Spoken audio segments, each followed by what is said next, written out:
Хичээлийн сэдэв санхүүгийн тайлангийн шинжилгээ 4-р лекц. Агуулга нь 4.1 санхүүгийн харилцааны шинжилгээ, 4.2 хүрэх чадрын харилцаанууд, 4.3 активын менежментийн харилцаанууд, 4.4 төлбөрийн менежментийн харилцаанууд, 4.5 ашигт ажиллагааны харилцаанууд, 4.6 зах зээлийн үнэлгээний харилцаа, 4.7 хандлагын шинжилгээ, 4.8 санхүүгийн харилцаануудыг нэгтгэл, Дюпонтын тэгшгэлүүд, 4.9 харилцааны үзүүлэлтүүдийн зэгцүүлэлт буюу бенчмаркинг үйл ажиллагаа, 4.10 харилцааны шинжилгээний хэрэглээ ба хязгаарлалт, 4.11 эзэмшигчдийн өмчийн өгөөжтэй холбоотой зарим асуудал, 4.12 тооцооноос гадна анхааруул зарим зүйлс, 4.13 санхүүгийн хүндэтлийг уншлах. 4.1 санхүүгийн харилцааны шинжилгээ. Санхүүгийн тайлангийн шинжилгээгээр хөрөнгө оруулагч нь санхүүгийн ирээдүйн дүр төрхийг хардаг бол компанийн удирдлага ирээдүйн нөхцөл байдлыг таамаглагч төлөвлөгөө боловсруулах үйл ажиллагааг яг юунаас эхлэх ёстой вэ гэдгийг тодорхойлоод ирээдүйд гарах үр дүнг тогтооход тус болдог. Санхүүгийн харилцааны шинжилгээг ашиглан компани санхүүгийн тайланд үнэлгээ өгдөг. Энэ хичээлээр хүнс хувьцаат компани 2005 оны үлдэгдэл баланс орлого үр дүнгийн тайланг ашиглан харилцааны шинжилгээ хийх болно. Гарсан үр дүнгээ салбарын дундаж үзүүлэлтүүдтэй зэрэгцүүлж харуулна. Томьёонд орлуулж байгаа мөнгөн дүнгууд саяар бага гэдгийг анхаарна уу? Хүнс хувьцаат компани санхүүгийн байдлын тайланг 12 сарын 31-нд 2005-2004 оноор гаргасан үзүүлэлтийг ашиглана. Хөрөнгө нь 2005 онд нийт хөрөнгө 2000 байсан. Эргэлдээ хөрөнгөний дүн 1000, цэвэр үнэтэй хөрөнгө нь 1000. Тэгээд нийлээд нийт хөрөнгө. Үйл төлбөр ба эзэмшигчдийн өмчин дараах хэсгүүдээс бүрдэж байгаа. Дансны өөр өөрийн бичиг хуримтлах зөөл. Энэ гурвын нийлбэл нийт богино хугацаа төвлөрөх болно. Манай тохиолдолд 310, урт хугацаа буунд 750, богино хугацаа төвлөлтөөр нийлээд нийт төвлөр болж байгаа 1060. Энгийн хувьцаа 130, хуримтлагдсан ашиг 810, нийт хувьцаа эзэмшигчдийн өмчин энэ хоёрын нийлбэл 940. Нийт төвлөр ба эзэмшигчдийн өмчин 2000 болж байна. Нэгж хувьцааны бүртгэлийн үнэлгээ нь нийт хувьцаа эзэмшигчдийн өмчийг хувьцааны тоонд хувааж байгаа 940-ийг 50, 18, 80 төгрөг болж байна. Бүх үзүүлэлтүүд саяар гэдгээ бас мартахгүй. Хүнс хувьцаат компани орлогын дэлгэрэнгүй тайлан 12 сарын 31-нд 2005-2004 оноор гаргасан. 2005-ыг аваад үзье. Цэвэр борлуулалт 3000, эргэлт тооцоогүй үйл ажиллагааны зардал нь 2616.2, хүү татвар эргэлтлийн өмнөх ашиг нь дээд хоёр тооны зөрүү 383.8, илэгдэл 100. Нэг дээд хоёрын зөрүүгээр хүү татлын өмнөх ашиг гарч байгаа 283.8, хүүгийн талдал 88, татлын өмнөх ашиг нь 195.8, татвар 78.3, цэвэр ашиг 117.5. Эндээс ногдол ашиг 57.5-ыг хуваарлсан байна. Үлдэж байгаа хуримтлсан ашиг 60. Нэгж хувьцааны мэдээллийг доор нь өгсөн. Эдгээр тоног яаж гарах? Дараагийн слайданд харуулсан. Энэ нэг зүйлийг анхаарах хэрэгтэй. 28 сая төгрөгийн түлээшийн төлбөрийг багтаасан үйл ажиллагааны зардал байгаа. Хоёрт нь хүнс хувьцаат компанид хасруулгын зардал байхгүй. Гуравт нь хүнс хувьцаат компани 50 сая ширхэг хувьцаа гаргасан. Тэгвэл бид нар нэгж хувьцааны ашиг EPS нь 235 төгрөг, нэгж хувьцааны ногдол ашиг DPS нь 115, Нэгж хугацааны бүртгэлийн үнэлгээ үн хугацааны хөрөнгийн хугацааны тоонд хувааж гаргаж байгаа 1880 нэгж хугацааны мөнгө уулзгал 217 сая 500 мянгаыг 50 сая хуваагаад 435 гарсан. За энэ бүгд бүх мэдээлэл бид нар өмнөх лекцээр л нийтийн дэлгэрэнгүй авч утсан учраас энийг асуудал гарахгүй. 4.2 хөрөх чадрын харилцаанууд. Хөрөх актив liquid assets гэдэг нь санхүүгийн зах зээл дээр зах зээлийн үнээр хурдан арилжигдаж байгаа мөнгөн хөрөнгө болох боломжтой үнэт цаас юм. Хөрөх активын хэмжээнээс компани төлбөрийн чадвар шалтгаалдаг бөгөөд дараах асуултад хариу болно. Компани төлөх ёстой бүх өөрөө тайлан жил төлөх боломжтой юу? Өөрийг төлж барагдуулахад ямар нэгэн хүндрэл үүсэх үү? Хөрөх чадрын шинжилгээ цогцлбор байдлаар хийхин тулд мөнгөн хөрөнгийн төсвийг бүрэн судлах хэрэгтэй болдог. Гэхдээ мөнгөн хөрөнгийн дансны үлдэгдэл эргэлтийн хөрөнгө ба богино хугацаа төлбөрийн харилцааны шинжилгээ нь өөр бусад үзүүлэлтүүдийг ашиглан компани хөрөх чадвар буюу төлбөрийн чадварыг нэлээд энгийн байдлаар бас тогтоож болно.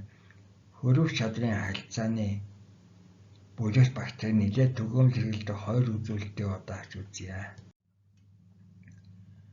Хөрөх чадрын харилцааны эхний үзүүлэлтийг эргэлтийн харилцаа Calendar ratio ашиглан тооцсон. Эргэлтийн хөрөнгийн дөнгө богино хугацаа төлбөр буюу эргэлтийн пассив хуваана. Эргэлтийн харилцаа тэнцүү эргэлтийн хөрөнгийг хуваадаг нь богино хугацаа төлбөр. Эргэлтийн хөрөнгө баланс дээр 1000 байсан, богино хугацаа төлбөр 310 байсан, хооронд нь 3.2 удаа гэж гарч байгаа. Энэ үзүүлэхийн тэмдэг 3.2 удаа үзүүлэхийн тэмдэг тавьж байгаа. За үзүүлэхийн тэмдгээр удаа гэдэг утгыг харуулдаг. Салбарын дундчин 4.2 удаа байна. Салбарын дундаж гэдэг нь ижил үйл ажиллагаа явуулж байгаа бусад компаниудын дундаж үзүүлэлт. Хөрөх чадварын харилцааны бүлэгт хамаарах дараагийн үзүүлэлт нь түргэн хөрөх чадварын харилцаа, Quick Acid Test ratio юм. Эргэлтийн хөрөнгийн дүнгээс бараа материалыг хас гарсан дөнгө нь богино хугацаа төлбөр буюу эргэлтийн пассив хуваана. Томьёон түргэн харилцаа тэнцүү эргэлтийн хөрөнгөөс хассан бараа материал хуваадаг нь богино хугацаа төлбөр. Баланс дээр эргэлтийн хөрөнгө 1000 байсан, бараа материалын үлдэгдэл 615 байсан, хуваадаг нь богино хугацаа төлбөр 310. 1.2 удаа гарч ийн салбарын дундчин 2.2. Төлбөрийн чадвартай холбоотой шинжилгээ хийхэд бараа материалыг оруулахгүйгээр ямар боломж байгааг тогтоох нь бас чухал. Салбарын дундаж үзүүлэлт 2.2 байхад түнс хувьцаат компанийн 1.2 гарсан төлбөрийн чадвар салбарын бусад компаниас тааруу байгааг илтгэнэ. Гэхдээ дансны авалгаа цуглуул чадвал бараа материалыг оролцуулахгүйгээр богино хугацаа төлбөрөө төлж чадхаар байгаа нь балансаас харагдаж байна. 4.3 активын менежментийн харилцаанууд. Санхүүгийн шинжилгээнд ашигладаг хоёр дахь бүлэг үзүүлэлтийг активын менежментийн харилцаанууд Assets Management Ratios гэж нэрлэдэг. Эдгээр харилцаанууд нь дараах асуултуудад хариу өгнө. Активын тухайн төлөвлөлт шаардлагатай түвшинд байна уу? Төлөвлөсөн борлуулалтыг хийхин тулд эргэлтийн хөрөнгийн хэмжээ их байна уу эсвэл бага байна уу? Орлогын тайлан дээрх борлуулалтын дөнгө балансын актив талд байгаа аль нэг хөрөнгөнд хувааж гарах үзүүлэлтийг эргэцийн харилцаа Jonovo ratio гэж нэрлэдэг. Энэ үзүүлэлт нь тухайн хөрөнгө тайлангийн жилд хэдэн удаа эргэлтэнд орсон бэ гэдгийг харуулдаг. Тэгвэл бараа материалын эргэцийг олохын тулд борлуулалтын хэмжээг бараа материалын дүнд хувааж гаргана. Бараа материалын хэрэгцээний харилцаа тэнцүү борлуулалтыг хуваадаг нь бараа материал. Орлогын зайлан дээр борлуулалт 3000 байсан, бараа материалын үлдэгдэл баланстай 665 байсан, хооронд нь ухаал 4.9 удаа гэж гарлаа. Салбарын дундчин 10.9 удаа. Хэрэгний дугуйны эргэлдэл явж байгаа учраас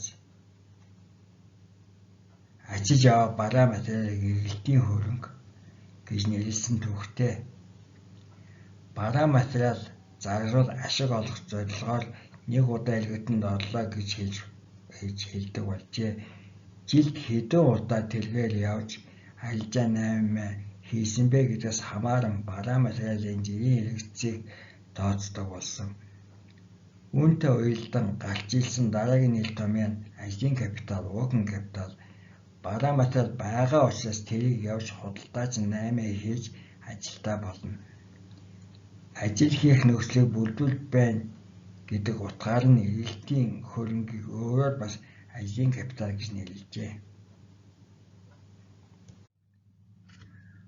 Борлуулалт чөлөөлдөөгүй өдрийг өөрөөр бас авлага цуглуулах хугацаа гэж нэрлэдэг. Дансны авлагыг нэг өдрийн борлуулалт харьцуулж гаргадаг бөгөөд энэ үзүүлэлтээр зээлээр хийсэн борлуулалтын орлого хэдэн хоногийн дараа мөнгөн хэлбэрээр орж ирдэг вэ гэдгийг тооцдог үзүүлэлт. Борлуулалт төлөгдөөгүй өдрөөр дамжуулан манай хэрэглэгчид зээлээр авсан бараа материалын үнийг хэд хоногийн дараа төлж байгааг мэдэх боломжтой. Салбарын дундаж үзүүлэлт 36 хоног байхад хүнс хувьцаа компанийн 46 хоног гарч байна. Тооцоолыг авч үзвэл томьёо борлуулалт төлөгдөөгүй өдөр авлагыг хуваадаг нь 1 жилийн борлуулалт. Завны үргэлжлүүлэн задлах юм бол авлагыг хуваадаг нь жилийн борлуулалтыг хуваадаг нь 365 буюу жилийн хоног. За ингээд тооцоо хийхэд авлага 375 байсан, борлуулалт 3000, жилийн хоног 365. Тооцоогоор 45 бүхэл 625 гарлаа. Ойролцоогоор 46 хоног өсөв. Салбарын дундчин 36 хоног байна. Бид тооцоонд жилийн хоногийг 365 гэж авлаа. Зарим шинжээчид энэ тооцоог 360 хоногоор хийдэг. Хэрэв бид 360 хоногоор тооцоо хийсэн бол энэ үзүүлэлт арай бага 45 хоног гарах байсан.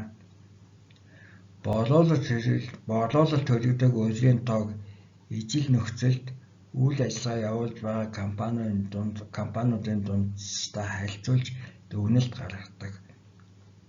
Жишээ нь энэ салбарын дундаж үзүүлэлт 36 хоног, харин хүнс хувьцаат компанийн 46 хоног гарчээ. Энэ үзүүлэлтээ уялдуулан дараах дүгнэлтийг хийж болно.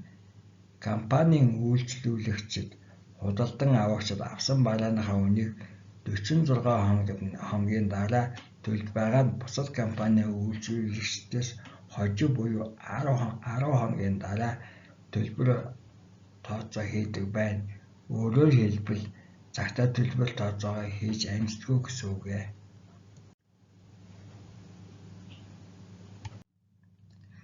Зарим тохиолдолд борлуулалт төлөгдөөгүй өдрийн томьёо нь жилийн эцсийн авлага биш, харин авлагын жилийн дундаж үлдэгдлийг орлуулдаг. За ингэвэл авлагын эхний үлдэгдэл дээр авлагын эцсийн үлдэгдлийг нэмээд хоёулт хуваадаг. За манай тохиолдолд эхний үлдэгдэл 315, эцсийн үлдэгдэл 375 байсан. Хооронд нэмээд хоёулт хуваа. Тэгэхээр 345 төгрөг гарлаа авлагын дундаж үлдэгдэл. Борлуулалт төлөгдөөгүй өдрийн томьёонд авлагын дундаж үлдэгдлийг орлуулж жилийн хоногийг 365 гэвэл 342-ыг хуваадаг нь 8 бүхэл 2192 тэнцүү 41 гүн бүхэл 975 буюу ойролцоогоор 42 хоног гартна. 42 хоног бодит байдалд илүү нийцнэ. Гэхдээ бидний үндсэн зорилго нь салбарын дундаж үзүүлэлтэд зэрэгцүүлэлт хийх боломжийг бүрдүүлэх явдал юм. компани үйлдвэрлэлийн үл хөдлөх хөрөнгө тоног төхөөрөмжийг хэл зэрэг өөр өгөөстэй ашиглаж байгаа гэдэг үл хөдлөх хөрөнгийн хэрэгцээ харилцаа ажилтан тооцож үнэлдэг. Борлуулалтын хэмжээг цэвэр үл хөдлөх хөрөнгийн дүнд хувааж гаргана. Үл хөдлөх хөрөнгө буюу активын хэрэгцээ харилцаа нь борлуулалтыг хуваадаг нь цэвэр үл хөдлөх хөрөнгө. За борлуулалт 30000, үл хөдлөх хөрөнгө маань 1000 байсан, хоорондоо хоол 3 удаа гарлаа. Салбарын дундч нь 2.8 удаа. Хүнс хувьцаат компани үл хөдлөх хөрөнгөний хэрэгцээ харилцаа 3 удаа, харин салбарынх 2.8 удаа гарчээ. Энэ үзүүлэлт салбарын дунджаас бага зэрэг их гарч байгаа явдал нь үл хөдлөх хөрөнгөний ашиглалт бусад компаниас арай элчинтэй байна гэсэн дүгнэлт хийхэд хүргэлээ. Эндээс дараагийн дүгнэлтийг бас нэмж хийж болно. Одоогийн борлуулалтын түвшийг дэмжих шаардлагатай үл хөдлөх хөрөнгийг зөв бүрдүүлжээ гэсэн. Активын менежментийн бүлэгт хамаарах хамгийн сүүлийн үзүүлэлт нь нийт хөрөнгөний хэрэгцээ харилцаа юм. Компани нийт хөрөнгө нь тайлангийн хугацаанд бизнес хэдэн удаа эргэсэн бэ гэдгийг харуулдаг бөгөөд борлуулалтын дүнг нийт хөрөнгөний дунд хувааж гаргана. Нийт хөрөнгөний хэрэгцээ харилцаа тэнцүү борлуулалтыг хуваадаг нийт хөрөнгө. Өөрөөр хэлбэл актив. Тэгэхээр борлуулалт 30000, нийт хөрөнгө 2000, хуваахаар 1.5 удаа гарлаа. Салбарын дундч 1.8 удаа байна. 4.4 Үйл төлбөрийн менежментийн харилцаанууд. Үлзээлийн хөрөнгөөр хийсэн санхүүжилт буюу санхүүгийн хөшүүргийн ашиглалтын түвшин 3 үйл дагавартай. Нэгдүгээр, үлзээлийн хөрөнгөөр санхүүжилт авсан үед компани хувьцаа эзэмшигчид компанийг бүрэн хянаж чадахгүй, зөвхөн хийсэн хөрөнгө оруулалтын хэмжээнд хянах боломжтой. Хоёрт нь зээл олгогчид хувьцаат хөрөнгийн хувь хэмжээ зээлийн хөрөнгөөс илүү байх компанийг сонирхож хайдаг. Ингэсэл тэдний зээлсэн хөрөнгөө алдах хэрэгцээ багасна. Гуравт нь компанийн ашиглаж байгаа хөрөнгөний өгөөж нь авсан зээлдээ төлж байгаа хүүний хэмжээ буюу хувиас их бол хувьцаа эзэмшигчдийн өмчийн өгөөж нэмэгдэнэ.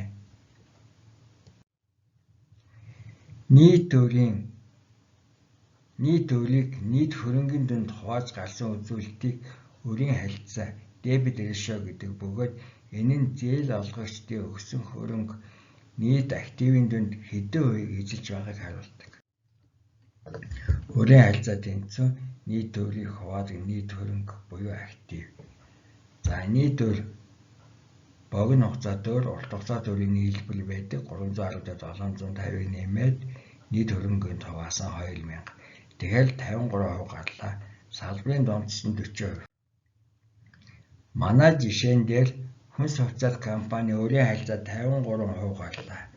Тэгэхээр зээл олгогчид нийт санхүүжилтийн талаас илүү хувийг нийлүүлсэн гэж дүгнэлт хийх боломжтой. Санхүүгийн шинжилгээнд өргөн хэрэглэдэг өөр нэг харилцаа нь өрийг хуваадаг эзэмшигчдийн өмч байдаг. Өрийг хуваахад актив, өрийг хуваадаг эзэмшигчдийн өмч харилцаануудын нэгийг нөгөөхөөр нь илэрхийлбэл дараах байдалтай. Дэг хуваах нь тэнцүү, дэг хуваах нь А, хуваадаг нэгээ засах нь дэг хуваах нь А, ба дэг хуваах нь А буюу өрийг хуваах нь актив, тэнцүү, дэг хуваах нь хуваадаг нэгдэл нэмэх нь дэг хуваах нь юм. Үндсэн ашиг буюу хүү ба татвар төлөхөө өмнөх ашгийг хүүний зардалд хувааж үндсэн ашгаар хүү төлөх харилцааг олдог.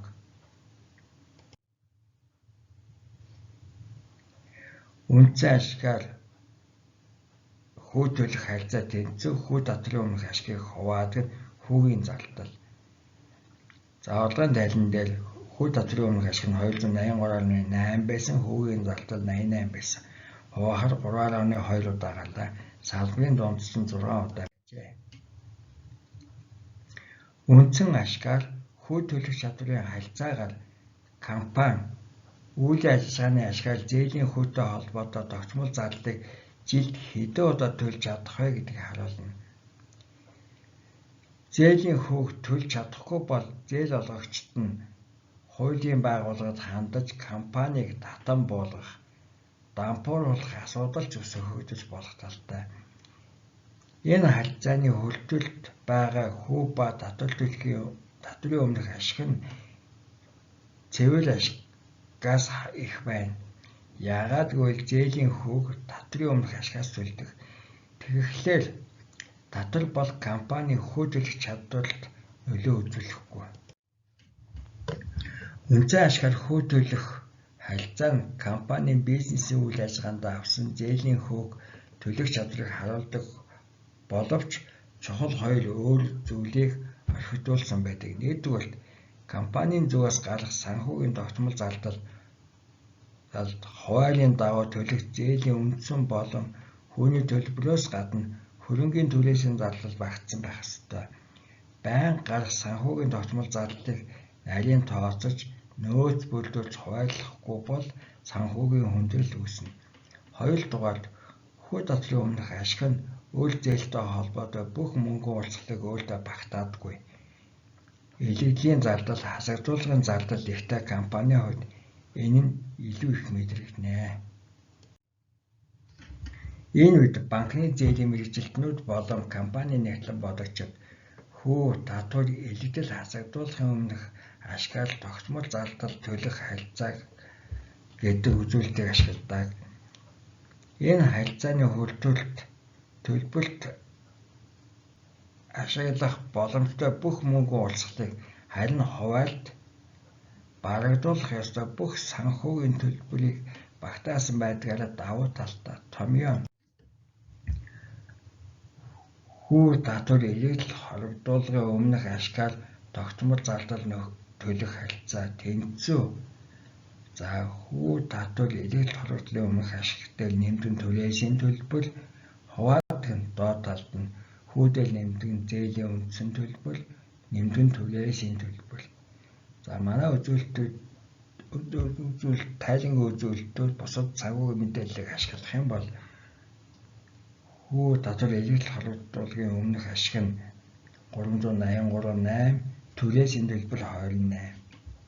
Хүү 88, зээлийн үндсэн төлбөр 20, төлөөсийн төлбөр 28. За хооронд нь хуваахаар 3 гарлаа. Салбарын дундчид нь 4.3 удаа байжээ. Томьёоны хөлтөлд байгаа 383.8 сая төгрөг нь үндсэн үйл ажиллагааны ашиг. 283.8 сая төгрөг илэрлийн зардал 100 сая төгрөгийн нийлбэр юм. Төлөөсийн зардал бол 28 сая төгрөгийг хүү татвар илэгдэл хоригдуулгын өмнөх ашгийг тооцох үед үйл ажиллагааны зардал болгон хассан. Энэ хэмжээгээр татвар төлөх ашиг буурна. Өөрөөр хэлбэл татварын хэмнэлт бий болно. Тэгвэл энэ хэмнэлтийг эргүүлээд төлөөсийн төлбөрт төлөх үед ашиглах учир энэ томьёоны хөлтөлд хүү татвар илэгдэл хоригдлын өмнөх ашиг дээр нэмээд бас хуваалт хүү үндсэн зээлийн төлбөр дээр бас нэмнэ. Тэгэхээр хөлтөлд 411.8 сая төгрөг болж үүнийг санхүүгийн тогтмол зардлыг төлөхөд ашиглах боломжтой. Санхүүгийн нийт тогтмол зардал нь 88 сая төгрөгийн хүүний зардал, 20 сая төгрөгийн тогтмол зардал нөхөх нөөц, өөрөөр хэлбэл sinking fund, 28 сая төгрөгийн төлөөсийн төлбөрийн нийлбэр 136 сая төгрөг байна. 4.5 ашигт ажиллагааны харилцаанууд. Санхүүгийн тайлан өнгөрсөн хугацааны үйл ажиллагааны талаарх мэдээллийг өгөхөөс гадна ирээдүйд гарах үйл явдлын талаарх төсөөлөл, баримжаа өгдгөөрөө чухал ач холбогдолтой. Хөрөх чадвар, активын менежмент, үйлдвэрлэлийн харилцааны үзүүлэлтүүдийг ашиглан компанийн баримтлагдаг санхүүгийн бодлого эрхэлж байгаа үйл ажиллагааны талаар төсөөлөл авах боломжтой. Ийм учраас одоо компани баримталж байгаа санхүүгийн бодлого тулгуурлан гаргасан үйл ажиллагааны шийдвэрийн үр дүнг харуулдаг ашигт ажиллагааны харилцаанд хадаа хандуулцгаая. Өөрөөр хэлбэл profitability ratios гэдэг.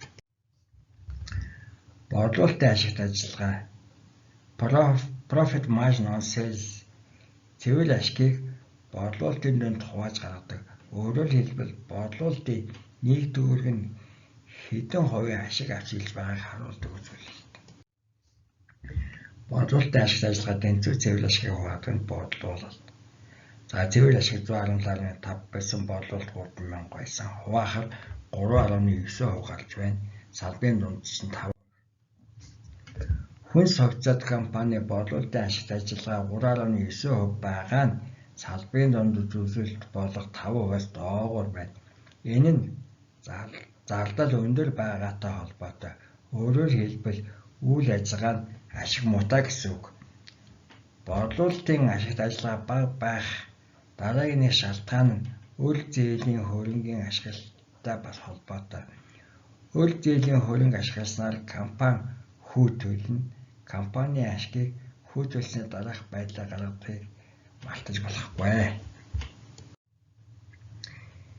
Цэвэр ашгийн дүнг нийт хөрөнгө буюу активт харьцуулж нийт активын өгөөж Return on Total Assets (ROA)-г гаргана. Нийт актив өгөөж тэнцвэр цэвэр ашгийг хуваадаг нь нийт актив. Цэвэр ашгийг хуваадаг нийт актив. Тэгэхээр 117.5-ыг 2000 5.9% гарлаа. Салбарын дундч нь 9%. Хүнс хувьцаат компани нийт активын өгөөж 5.9% байгаа нь салбарын дундаж 9%-аас бага гарчээ. Уг нь энэ үзүүлэлт бага гарах нь муу. Гэхдээ заавал ийм дүгнэлт хийх нь өрөөсөл гэдэг санаарай. Ашиглагдаж байгаа үр зээлийн хэмжээ их үед хүүний зардал их гарч цэвэр ашиг буурснаар энэ үзүүлэлт бага гарах нь тодорхой. Гэхдээ энэ нь үндсэн үйл ажиллагаа муу байгаагаас хамаарахгүй. Нийт активын өгөөж бага гарах нэг шалтгаан нь үр зээлийн ашиглалтын түвшин юм. Энэ үзүүлэлт нь компани өөрийн нийт хөрөнгөө хэл жилээр ашиглаж байгааг харуулна. Бид нарын жишээн дээр ашиглаж байгаа нэг төгрөгийн хөрөнгө нь 5.9 мөнгөний цэвэр ашиг авч ирж байна гэсэн дүгнэлт юм. Салбарын хувьд 9 байсан. Хүү ба татвар төлөхөө өмнөх ашиг нийт активт хувааж үндсэн ашгаар активыг нөхөн сэргээх чадварыг олно. Үндсэн ашгаар активыг нөхөн сэргээх чадвар хүү татвар өмнөх ашгийг хуваадаг нь нийт актив. Орлогын тайлан дээр хүү татвар өмнөх ашиг 283.8 байсан. Нийт актив баланс дээр 2000 байсан. Хуваахаар 14.2% гарлаа. Салбарын дундч нь 18%. Энэ харилцаанд татвар төлөөгүй хөшөөргийн буюу хүүний зарлыг хасаагүй үед бий болох нийт ашиг авсан ч болно. Учир нь энэ бол компани үйл ажиллагааныхаа явцад ашиг шинээр бий болгох чадварын үр дүнд олсон ашиг юм. Санхүүгийн хөшөөргийн түвшин төлж байгаа татврын хэмжээ ялгаатай компаниудын хөрөнгийн ашиглалтыг харьцуулахад илүү тохиромжтой. Хөрөнгийн эргэц буюу ашиглалтын түвшин хангалттай биш борлуулалтын ашигт ажиллагаа доогоор байгаа хүнс хувьцаат компани энэ үзүүлэлт салбарын хэмжээнд бас л доогоор гарлаа. Хөрөнгө оруулалтад ашигласан капиталын өгөөж буюу хөрөнгө оруулалтын өгөөжийг дараах томьёог ашиглан олж болно. Хөрөнгө оруулалтын өгөөж тэнцвэр цэвэр ашигтай нэмэх нь хүү, хуваадаг нь үлдээл нэмдэг нь эзэмшдэг өмч. Дээрх томьёоны хүртүүр нь хөрөнгө оруулалтын өгөөжийн мөнгөөр илэрхийлсэн хэмжээг хууль нь хөрөнгө оруулагчийн бизнес хийсэн хөрөнгө оруулалтын мөнгөн дүнг галж байгаа ноогдол буюу үр дүн нь хөрөнгө оруулалтын өгөөжийг хуулиар илэрхийлсэн үзүүлэлт юм. Ёроолын шугам bottom line буюу орлогын тайлангийн хамгийн сүүлийн мөрөнд эзэмшигчдийн өмчийн өгөөж return on equity-г харуулдаг. Энэ үзүүлэлтийг дараах байдлаар тооцож гаргадаг. Эзэмшигчдийн өмчийн өгөөж тэнцүү цэвэр ашигыг хуваадаг нь эзэдийн өмч. Цэвэр ашиг 117.5 байгаа. Эзэдийн өмч 940 байсан, хуваахаар 12.5 гарлаа. Салбарын дундч нь 15%. Хувьсаа эзэмшигчид хийсэн хөрөнгө оруулалтандаа хэдэн хувийн ашиг олж байна гэдгийг энэ үзүүлэлт харуулдаг. Хүнс хувьцаат компани эзэмшигчдийн өмчийн өгөөж 12.5% гарсан нь салбарын дундаж болох 15%-аас бага. Гэхдээ тийм их хэмжээгээр биш гэдгийг бас тэмдэглэх хэрэгтэй. Үйл зээлийн хөрөнгө ихээр ашиглаж байгаа компанийн хувьд эзэдийн өмчийн өгөөж сайн гарч болно. 4.6 зах зээлийн үнэлгээний харилцаа. Санхүүгийн харилцааны шинжилгээний хамгийн сүүлийн хэсэг болох зах зээлийн үнэлгээний харилцааны бүлэгт бид хувьцааны үнэн, ашиг, мөнгөн урсгал, нэгж хувьцааны бүртгэлийн үнэлгээтэй ямар хамааралтай болохыг авч үзнэ. Зах зээлийн үнэлгээний харилцаанууд нь компани удирдлага ба хөрөнгө оруулагчдад тухайн компани ирээдүй, цаашдын үйл ажиллагааны эрэлтийн тухайд ямар төсөөлөлтөй байгаа талаарх мэдээлэл өгдөг. Үн ашигын харилцаа price earnings ratio-оор санхүүгийн тайланд бүртгэгдсэн ашигын нийт төгрөгт хөрөнгө оруулж хэдэн төгрөг төлсөн бэ гэдгийг харуулдаг. Хүнс хувьцаат компани хувьцааны үн 23 төгрөг, нэгж хувьцааны ашиг EPS нь 235 төгрөг бол үн ашигын харилцаа 9.8. Үн ашигын харилцаа нэгж хувьцааны үнийг нэгж хувьцааны ашигт хуваадаг. Тэгэхээр үн 23 байсан, нэгж хувьцааны ашиг 2.35 байсан. Хуваахаар 9.8 удаа галаа. Салбарын дундч нь 11.3 удаа байсан. Хүнс хувьцаат компани энэ үзүүлэлт хүнсний үйлдвэрлэлийн салбарын дунджаас бага гарч байгааг дараах байдлаар тайлбарлаж болно. Нэгдүгээр, үйл ажиллагаа нь эрсдлийн хувьд бусад компаниас арай илүү. Хоёрдугаар, өсөлт удаантай. Зарим салбарын хувьд хувьцааны үнэн цэвэр ашигаас хамаардаг боловч түүнээс илүү мөнгөн урсгалтай нет холбоотой түүнээс хамаардаг. Энэ үзүүлэлтийг сонгосон хөрөнгө оруулагчид үнийг хуваадаг нь мөнгөн урсгалын харилцаа ашиглан тооцдог. Үн мөнгөн урсгалын харилцаа тэнцүү нэгж хувьцааны үнийг нэгж хувьцааны мөнгөн урсгалд хуваадаг. Үн 23 байсан, нэгж хувьцааны мөнгөн урсгал 435 байсан. Хуваахаар 5.3 удаа гарлаа. Салбарын дундч нь 5.4 удаа гэжээ. Нэгж хувьцааны мөнгөн урсгалыг цэвэр ашиг, илэгдэл ба хасагдуулгын нийлбэрийг энгийн хувьцааны тоонд хуваадаг. Хүнс хувьцаат компани үн мөнгөн урсгалын харилцаа нь салбарын дунджаас бага гарсан нь ижил чиглэлийн үйл ажиллагаа явуулдаг бусад компаниудаас илүү эрсдэлтэй гэдгийг харуулна. Хүнс хувьцаат компани нэгж хувьцааны бүртгэлийн үнэлгээг олъё. Нэгж хувьцааны бүртгэлийн үнэлгээ нь хувьцааны хөрөнгийг гаргасан хувьцааны тоонд хувааж гаргадаг. Хувьцааны хөрөнгө 940 байсан, хувьцаа 50 байсан. Хуваахаар 18.80 гарлаа. Зах зээл бүртгэлийн үнэлгээний харилцааг олохын тулд нэгж хувьцааны зах зээлийн үнийг нэгж хувьцааны бүртгэлийн үнэлгээнд хувааж гаргах нь хүнс хувьцаат компанийн хувьд 1.2 удаа гарч байна. Зах зээлийн үн бүртгэлийн үнэлгээний харилцаа тэнцүү нэгж хувьцааны зах зээлийн үнийг хуваадаг нь нэгж хувьцааны бүртгэлийн үнэлгээ. За үн 23 байсан бүртгэлийн үнэтэй 18.8 дөрөв галсан хуухаар 1.2 удаа гарлаа. Салбарын дундс 1.7 байна. Хөрөнгө оруулагчийн бүртгэлийн үнэлгээнд хийсэн мөнгө нь салбарын дундаж компанид оруулсан үнэлгээнээс бага байна. Өнөөдрийн зах зээлийн байдлаар 2005 оны 9 сар 500 компани дунджийг харуулдаг Standard & Poor's индексийн зах зээл бүртгэлийн үнэлгээний харилцаа буюу Market Value хуваадгийн Book Value нь 287 байна. ЭМ-ийн B ерөнхийдөө 1-ээс их байдаг.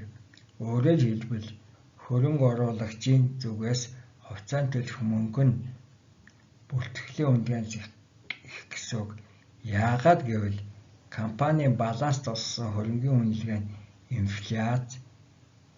инфляцийн нөлөө гудвилийг тооцоонд авдаггүйтэй холбоотой. 4.7 Хандлагын шинжилгээ. Хандлагын шинжилгээ тренд анализ нь ашиглан харилцааны үзүүлэлтүүд жилээс жилд яаж өөрчлөгдөж байгааг тодорхойлоход ерөнхий хандлагыг тогтоож компанийн санхүүгийн байдал цаашдаа сайжрах уу эсвэл буурах уу гэдгийг дүгнэлт хийж үнэлгээ өгөх боломжтой болдог. Хандлагын шинжилгээний энгийн хэлбэр нь харилцааны өөрчлөлтийг хоёр хэмжээс тэнхлэгдэл хугацаанаас нь хамааруулан графикаар харуулах. За үүнийг энэ график дээр харууллаа. 2001, 2, 3, 4, 5 оны санхүүгийн тайлангаар тооцсон эзэмшлийн өмчийн өгөөжийг жил жилээр харуулсан. Босоод ингэхээр эзэмшлийн өмчийн өгөөжийг харуулсан. За ингээд харах юм бол хүнс хувьцаат компани үзүүлэлт 2001 оноос 2002 онд өссөөд түүнээс хойш 2005 он хүртэл тогтвол буу хандлагатай байж харин салбарын дундч нь үндсэндээ тогтвортой байсныг энэ тасархай шугамаар харуулжээ. За энэ бүх тооцооллыг бид нар түрүүн хийсэн салбарын дундчтай харилцуулсан үзүүлэлтүүдтэй авсан гэдгийг мартаж болохгүй. Графикаас харахад хүнс хувьцаат компани эзэмшлийн өмчийн өгөөж 2002 оноос хойш буурах хандлагатай харин салбарын хувьд ерөнхийдөө тогтвортой байжээ. Энэ аргаар санхүүгийн бусад харилцаануудыг ч харуулж зохих үнэлтийг хийж болно. 4.8 Санхүүгийн харилцаануудын нэгтгэл DuPont-ийн тэгштгэл. Хүснэгт 4.2-д хүнс хувьцаат компанийн санхүүгийн харилцааны бүх үзүүлэлтийг нэгтгэлээ. За хүснэгт 4.2 энэ байж байна. Хүнс хувьцаат компанийн санхүүгийн харилцаанууд. За харилцаа нэхлээр хөрөх чадвар байсан. Энд дэлгээлтийн харилцаа, төргөн хөрөх чадрын харилцаа байсан. Дараагийн бүлэгт нь актив менежментийн харилцаанууд. Энд бараа материалын хэрэгц, борлуулалт төлөвлөгөө өдөр, үйл хөдлөл хөрөнгийн хэрэгц, нийт хөрөнгийн хэрэгц зэрэг үзүүлэлтүүдийг оруулсан. За дараагийн багамд нь тооцсон томьёонууд, гаргасан тооцоонууд нь дараагийн багамд явж байна. Үр дүнг нь жишээлбэл эргэлтийн харилцаа үр дүн 3.2 гарсан байсан. Салбарын дундаж 4.2 тайлбар муу байсан учраас бид сулсан дүгнэлт хийсэн. За энэ бүх тооцоолыг бид дөрвөн харилцаа бүрдэл тус тусдаа авч үзсэн байгаа. За дараагийн бүлэгт бид үр төлбөрийн менежментийн харилцаануудыг авсан. Энд нийт үйл, нийт активын харилцаа, ашиглах хөдөлгөх чадварын харилцаа, EBITDA-гаар буюу тогтоосон тогтмол зарлах харилцаануудын тооцсон мөн адилхан үйл төлбөрийн харилцаа 53% гарсан, салбар 40% байсан, эрсдэл ихтэй гэсэн дүгнэлт хийсэн. За дараагийн үзүүлэлтүүд нь эрсдэл бага гарсан.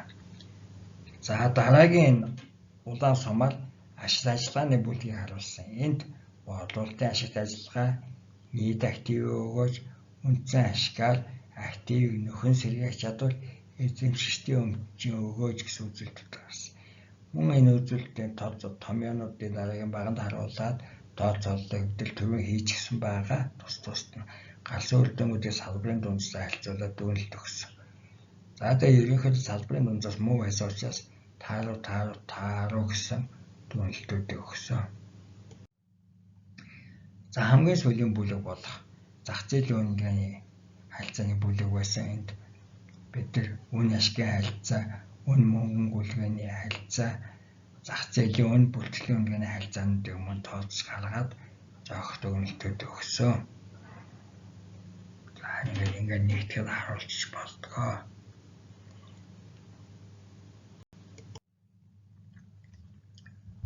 Бодлуулалтын ашигт ажиллагааг нийт активын хэрэгцээр хөгжүүлж, нийт активын өгөөжийг гаргаж байгаа тэгшгэлийг DuPont-ийн үндсэн томьёо гэдэг нийт активын өгөөж тэнцүү бодлуулалтын ашигт ажиллагааг үйлчилдэг нь нийт активын хэрэгц. За энэ үзүүлэлтүүдийг дахиад томьёо болгон задлах юм бол нийт активын өгөөж чинь зэвэр ашигыг хуваадаг нь бодлуулалт, үйлчилдэг нь бодлуулалтыг хуваадаг нийт актив. За тэгээ энэ тайлан үзүүлэлтүүдийг аваад үзэх юм бол 3.9%-ийг үүсгэн 1.5 гарч байна. Тэнцүү 5.9%. Өөрөөр хэлбэл активын өгөөжийг бид арай өөр замаар олчлоо гэсэн. Хэрэв компани санхүүжилтийг зөвхөн хувьцааны хөрөнгөөр хийсэн бол нийт активын өгөөж нь эзэмшдийн өмчийн өгөөжтэй тэнцүү байна. Яагадгүй л нийт активын дүн нь эзэмшдийн өмчийн дүнтэй тэнцүү гэсэн. Нийт активын өгөөж тэнцүү зэвэр ашигыг хуваадаг нийт актив тэнцүү зэвэр ашигыг хуваадаг эзэдийн өмч тэнцүү эзэдийн өмчийн өгөөж. Өөрөөр хэлбэл ROA-тэй тэнцүү гэсэн. Нийт активын өгөөжийг эзэмшдийн өмчийн мультипликатор гэдэг үзүүлэлтээр үйлчилбэл эзэмшдийн өмчийн өгөөж гарна. Эзэмшдийн өмчийн мультипликатор equity multiplier нь эзэмшдийн өмчийн мультипликатор тэнцүү нийт хөрөнгийг хуваадаг нь эзэмшдийн өмч. Өөрөлт зээлэгтэй компани хөшүүргийн хэмжээ эзэмшигчдийн өмчийн мультипликатор өндөр байна. Яагадгүй зээлийн эдлэх хувь нь нэмэгдэхийн хэрээр эзэмшдийн өмчийн хувь багасна. Ингэснээр эзэмшдийн өмчийн мультипликатор өснө гэсэн. Жишээ нь компани нийт актив 1000, санхүүжилтийн 800 буюу 80% үйл зээлийн хөрөнгө, харин 200 төгрөг буюу 20% нь эзэмшдийн өмч байсан гэвэл эзэдийн өмчийн мультипликатор тэнцүү нийт хөрөнгийг хуваадаг эзэдийн өмч тэнцүү 1000-ыг хуваах нь 205. Одоо өөр хувилбар авч үзье. Компани нийт актив 1000, санхүүжилттэй 200 төгрөг буюу 20% нь үйл зээлийн хөрөнгө, харин 800 төгрөг буюу 80% нь эзэмшдийн өмч гэж үзэх юм бол эзэмшдийн өмчийн мультипликатор тэнцүү 1000-ыг хуваах нь 800 тэнцүү 125 гарлаа.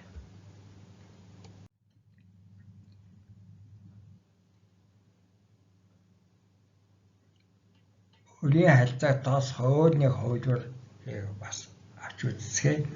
Үрийн харилцаа тэнцүү үрийг хуваах нь актив тэнцүү активаас асах нь эзэдийн өмч үрийн оронд хуваадаг нь актив тэнцүү. За энийг салгах юм бол актив хуваах нь актив, хасдаг нь эзэдийн өмчийг хуваадаг нь актив тэнцүү нэгээс хасах нь нэгийг хуваах нь эзэдийн өмчийн мультипликатор гарна. Энэ томьёог давуу эрхтэй хувьцаа гаргаагүй компанийн хувьд ашиглаж болдог.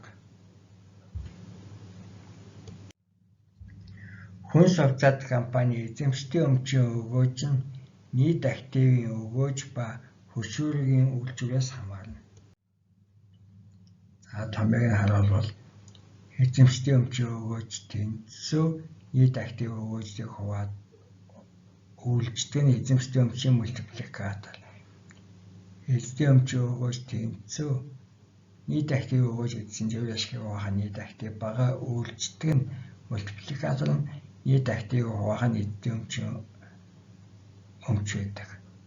За тоогоо орлуулах юм бол 5.9%-ийг үйлддэг нь 2000-ыг хуваадгийн 940 гэсэн үг. За энэ нь 12.5% гарлаа.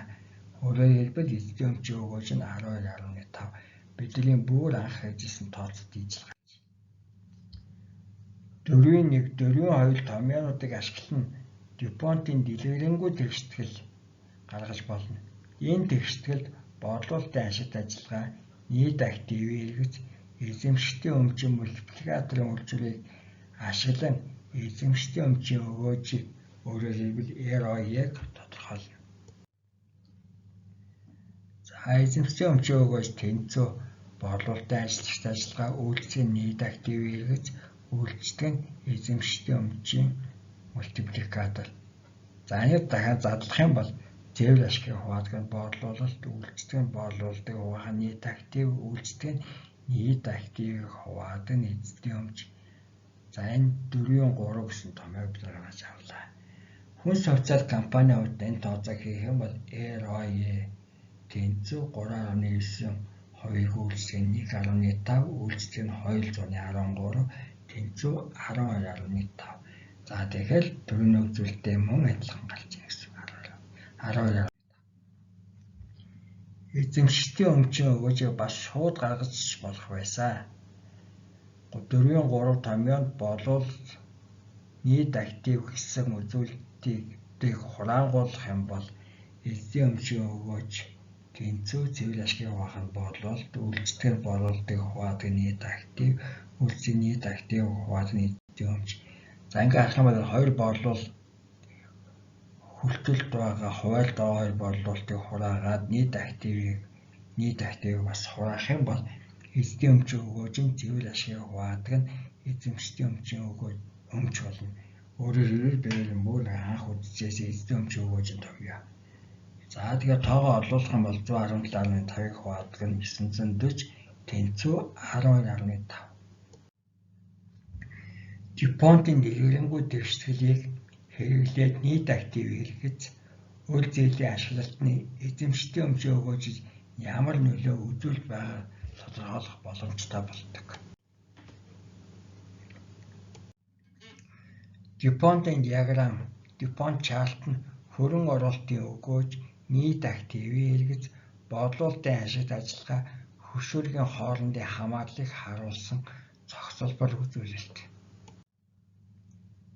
За энийг зураг 4.2 дээр харууллаа. DuPont-ийн диаграмм хүнс хувьцаат компанийн 2005 оноор гаргасан байна.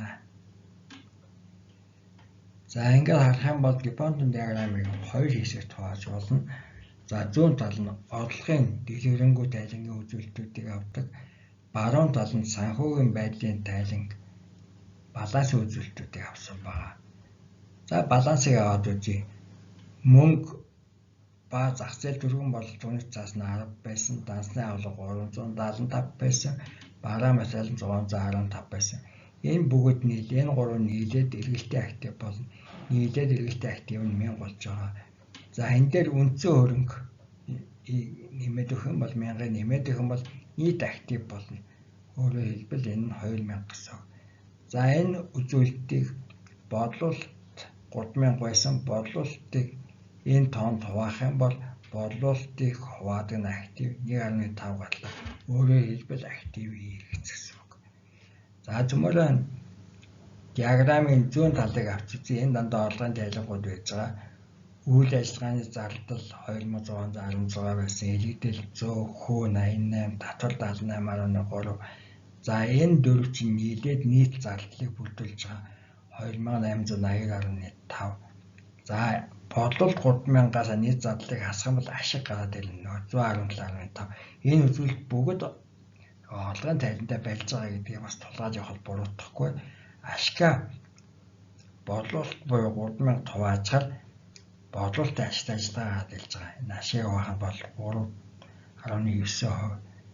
За тэгээд борлуулалтын ашигт ажиллагааг актив хэрэгцээр үзүүлэхээр активийн өгөөж гарч ирж байгаа. 5.9%-ийн хооронд нүүжүүлэхийг бид тавьсан байж байна.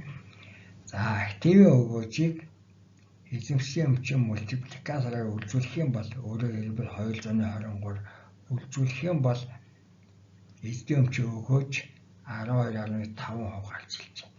За тэгэхээр DuPont-ийн диаграмаар бид л санхүүгийн харьцааны бүх үзүүлэлтүүдийг нэгтгэхэд эзэн өмчөө өгөөжийг олж байна гэсэн үг. Хүснэгч 4.2-ын мэдээг ашиглан зураг 4.2 дээр хүнс хувьцаат компани бүх харьцаануудыг нэгтгэн харуулсан бөгөөд түүнийг DuPont-ийн диаграм DuPont chart гэдэг.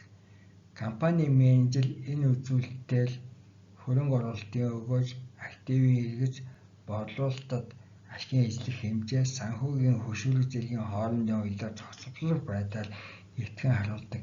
Энэ диаграмыг зураг 4.2 дээр төсөлсөн үзүүлэлтээ.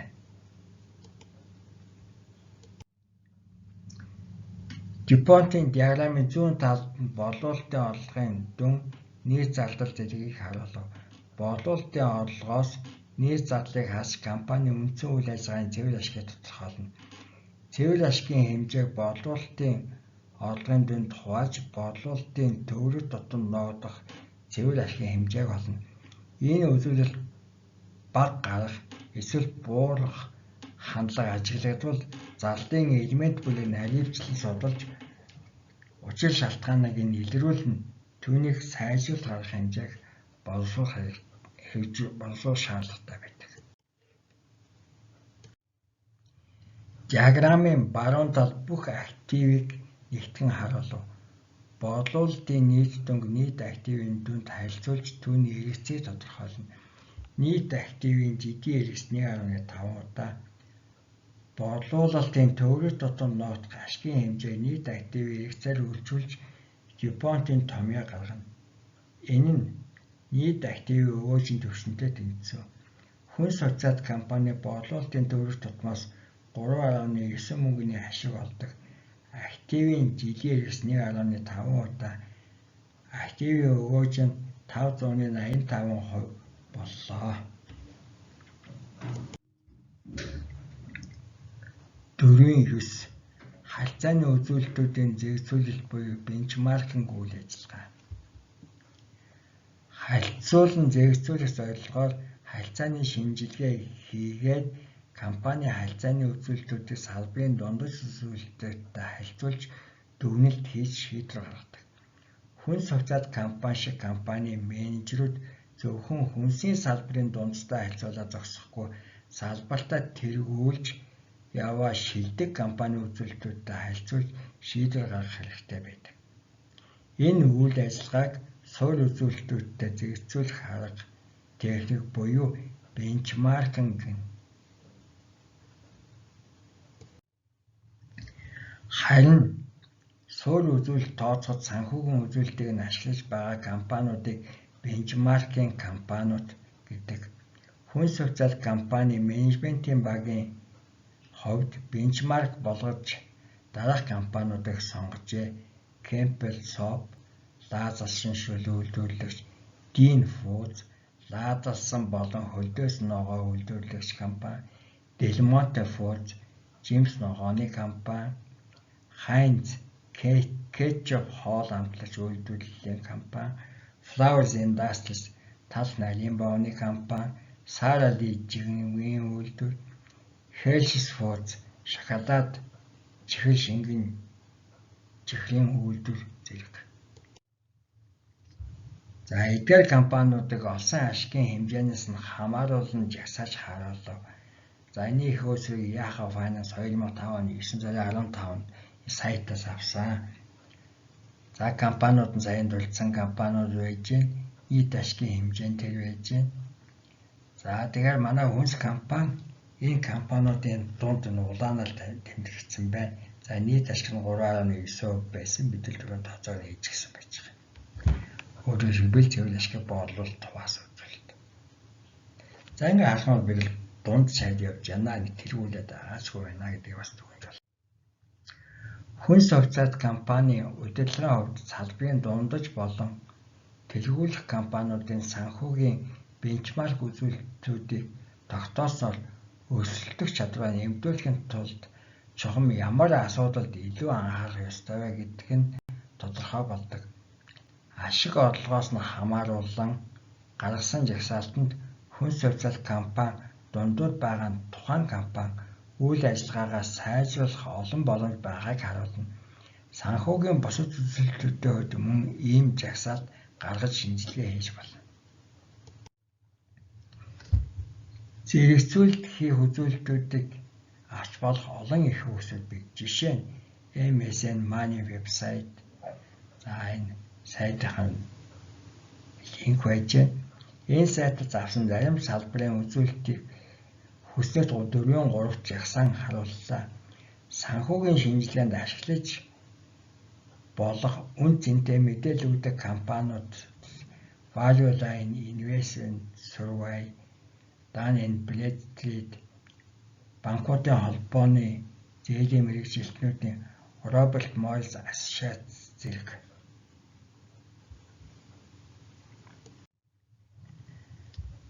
За энэ хүснэг 4-3 дээр санхүүгийн үзүүлэлтүүдийг сонгож авсан салбаруудаар харууллаа.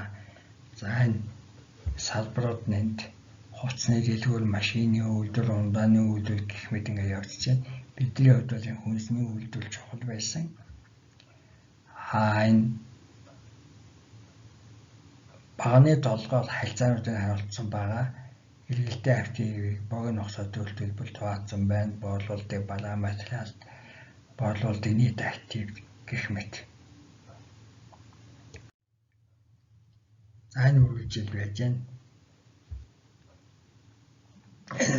За ингээд янз бүрийн салбар явсараа хамгийн сүүлд даавны үйлдвэр, тамхины үйлдвэр тусгасан байна. За тэгээд бид нар ямар компани сонгож шинжилгээ хийж яах гэж хамааруулаад салбараа сонгоод харилцаануудыг зэрэгцүүлэх боломжтой байдаг.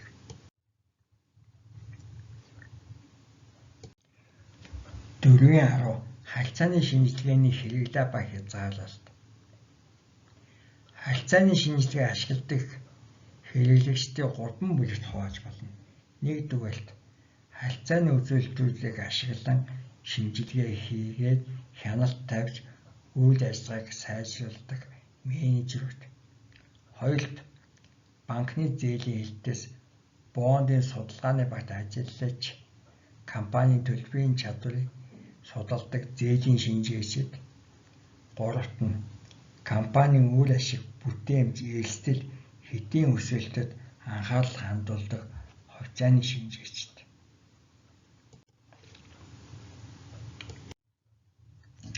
Харилцааны шинжилгээ нь компанийн үйл ажиллагаа, санхүүгийн байдлын талаар үн цэнтэй мэдээлэл өгдөг боловч зарим дутагдал бий. Үүний зармыг нь харж үзье. За нэгдүгээрт ихэнх том компаниуд олон салбарт төрөл бүрийн чиглэлээр үйл ажиллагаа явуулдаг. Ийм компанийн хувьд салбарын дундаж үзүүлэлт гэдэг ойлголт таарахгүй. Тэгэхээр харилцааны шинжилгээ нь харьцангуй жижиг компаниудад илүү тохирно.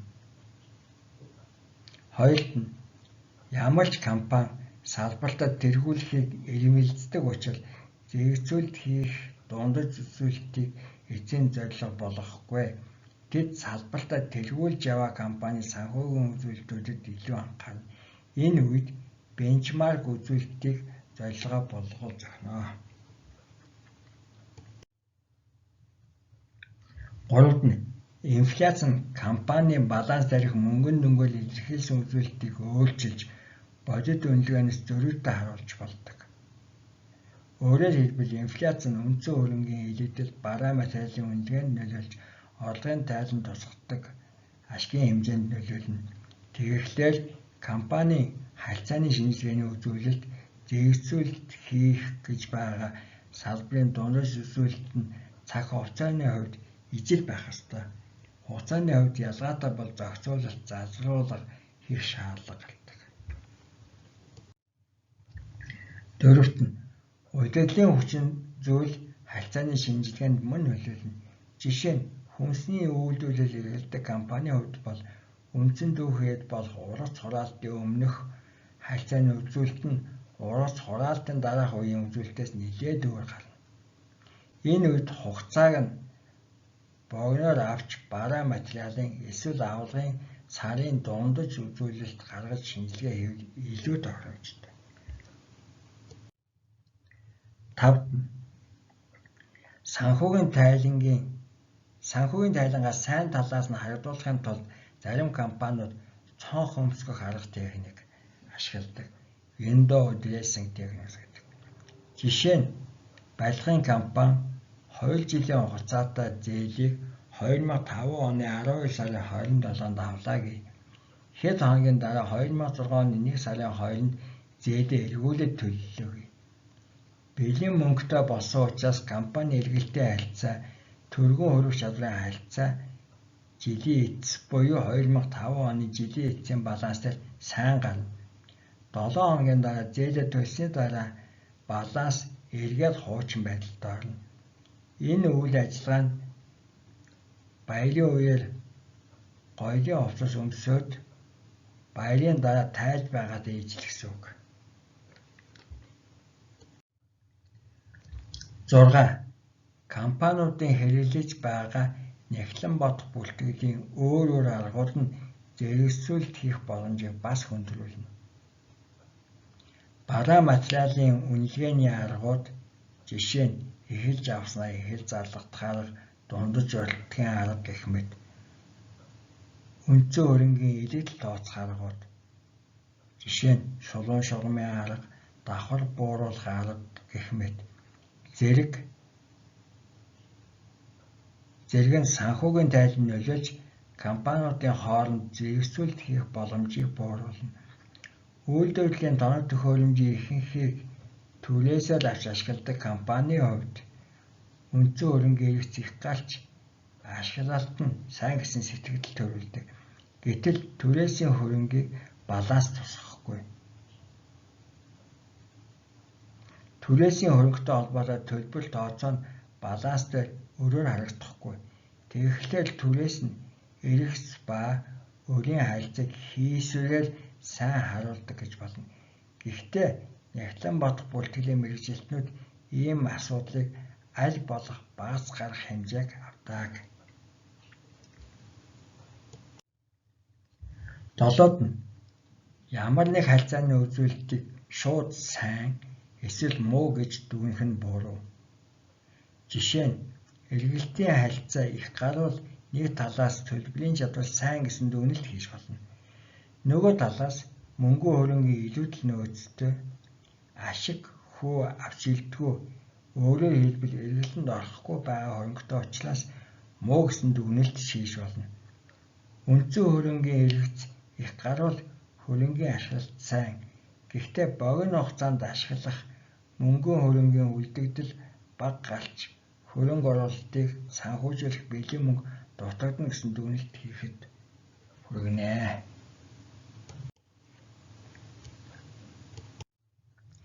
8-д нь санхүүгийн харилцааны зарим нь сайн, зарим нь муу гарлаа гэд баланс дээр хөрөнгийн бүтээл компанийг хүчтэй эсвэл сул гэж дүгнэх нь өрөөсгөл болно.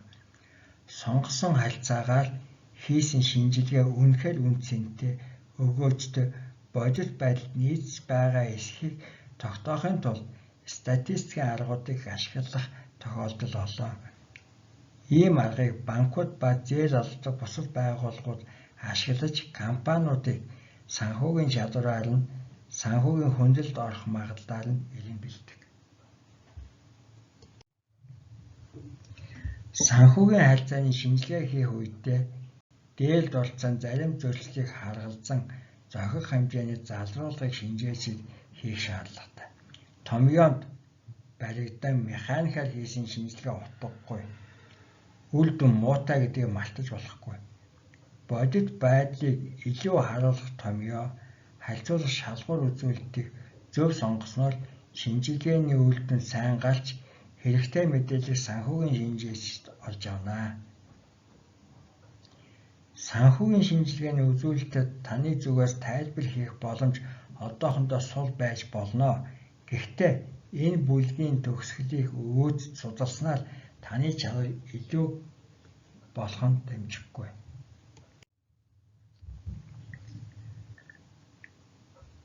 4.11 Эзэмшигчдийн өмчийн өгөөжтэй холбоотой зарим асуудал. Менежерүүд нь хувьцаа эзэмшигчдийн өмчийг аливжуулж максимумд хүрэх зорилготой барих тухай нэгдүгээр бүлэгт бид үзсэн.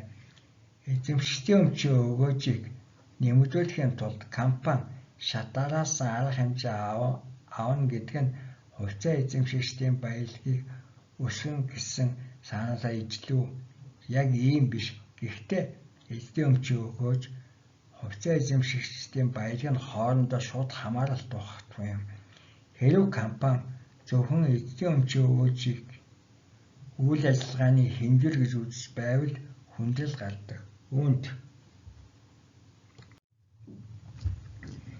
эзэмшигчдийн өмчийн өгөөжийг тодорхойлохдоо эрсдлийг тооцоонд авдаггүй тохиолдолд би хувьцаа эзэмшигчид нь хийсэн хөрөнгө оруулалтынхаа өгөөжөд санаа тавьж байвал хүртэх өгөөжийнхөө эрсдэлд мөн анхаарлаа хандуулах хэрэгтэй.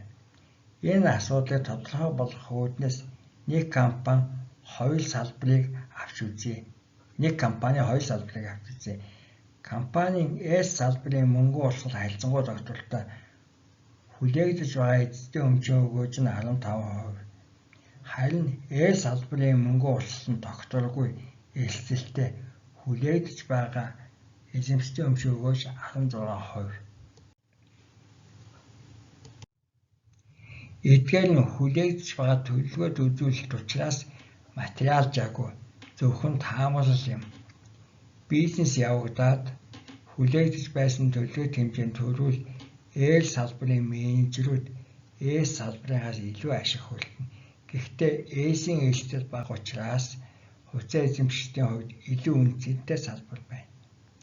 Санхүүгийн хөшүүрийг ашигласаар хүлээгдэж байгаа эзэдийн өмчийн өгөөжийг нэмэгдүүлэх боломж байдаг тухай өмнө бид үзсэн.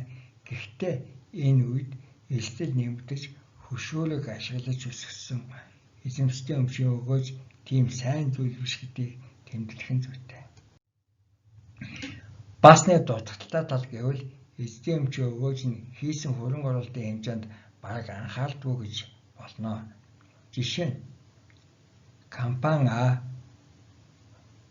А төсөлд 100 төгрөгийн хөрөнгө оруулалт хийвэл эзэдийн өмчийн өгөөж нь 50%, Б төсөлд 1 сая төгрөгийн хөрөнгө оруулалт хийвэл эзэдийн өмчийн өгөөж нь 40%. Хоёр төслийн эрсдлийн түвшин ижил өгөөжүүд нь капиталын өртгөөс их. Энэ тохиолдолд А төслийн эзэдийн өмчийн өгөөж их боловч эзэмшигчдийн өмчийн нэмэгдэх хэмжээ бага. Харин Б төслийн эзэдийн өмчийн өгөөж бага боловч эзэмшигчдийн өмчийн үнэлгээний өсөлт их гарна. Эзэмшигчдийн өмчийн өгөөжтэй холбогдсон гардаг сүүлийн асуудалд анхаарлаа хандуулцгаая. Асуудлыг тодорхой болгох үүднээс жишээ авч үзье. Таныг ямар нэгэн том компани аль нэг салбарыг хариуцдаг менежер бий. Компани эзэдийн өмчийн өгөөжийг ашиглан гүйцэтгэлийнхээ үр дүнг тооцдог. Эзэдийн өмчийн өгөөжөөс хамааран шагнал урамшууллыг тооцож олгоно.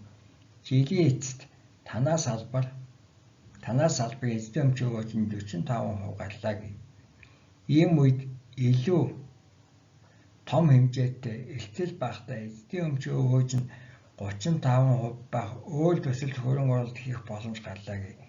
Эзэдийн өмчийн өгөөж нь компанийн капиталын өртгөөс их. Энэ хөрөнгө оруулалтыг сонгох тал дээр та эргэлзэх нь тодорхой. Яагаад гэвэл танаа салбарын эзэдийн өмчийн өгөөж багас жилийн эцэст авах таны урамшуулч дагаад буурна. Дээрх 3 жишээнээс харахад төслийн өгөөжийг тооцохдоо эрсдэл ба хувь нийлэгчдийн хөрөнгийн нэмэгдэх хэмжээ тооцоонд хамтд нь цогц байдлаар авч үзэх нь ёстой. Жишээ нь үнэлгээг функц гэж үзэх юм бол F тэнцүү эзэдийн өмчийн өгөөж эрсдэл хэмжээ гэсэн 3 зүйлээс хамаарах функц. Томьёонд харуулснаар үнэлгээ нь эзэдийн өмчийн өгөөжөөс гадна өөр бас 2 хүчин зүйлээс хамаарна. Тэр 2 хүчин зүйлийн үнэлгээний өсөлтөд үзүүлэх нөлөө нь эзэдийн өмчийн өгөөжийн өсөлтөд шууд хамааралтай байх албагүй. Хүлээгдэж байгаа эзэмшигчдийн өмчийн өгөөж гэдгийг энгийн нэг математик тооцоотой холбож болохгүй. Компани менежментийн багаас гарч байгаа шийдвэр нь ирээдүйн үйл ажиллагааг бүхэлд нь бүх хүчин зүйлийг хамаарсан нэг цогц байхаар гарах ёстой. Инхийн тулд эрдэмтэд, шинжээчид, зөвлөхүүд үйл ажиллагааны гүйцэтгэлийг эзэдийн өмчийн өгөөжийг хэмжиж үнэлгээ гаргахын тулд ашиглаж болох үнэлгээний нэмэлт хувилбарыг нэмж боловсруулсан. Түүний нэг нь бидний 3 дугаар бүлэгт авч үзсэн эдийн засгийн нэмэгдсэн үнэлгээ Economic Value Added гэдэг хэмжүүр юм. Эдийн өмчийн өгөөж нь эдийн засгийн нэмэгдсэн үнэлгээний хооронд уялдаа холбоог харуулахын тулд дараах жишээг авч үзье.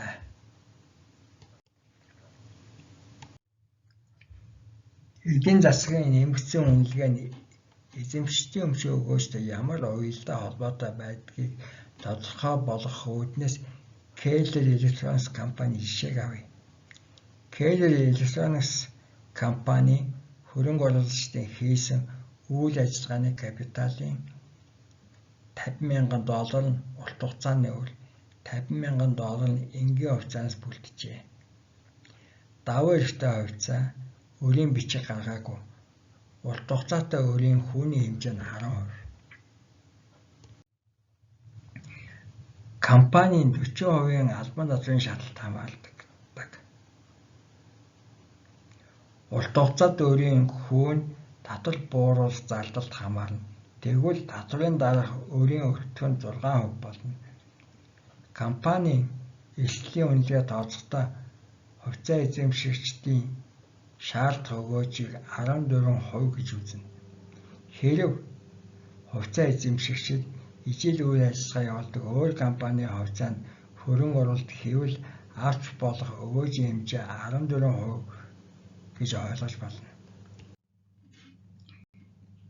Keller Electronics-ийн капиталын өртгийг урт хугацаат өр ба хувьцаа эзэмшигчдийн өмчийн жирэмсэн дундаж өртөг гэж үзээд дараах байдлаар тооцоолно.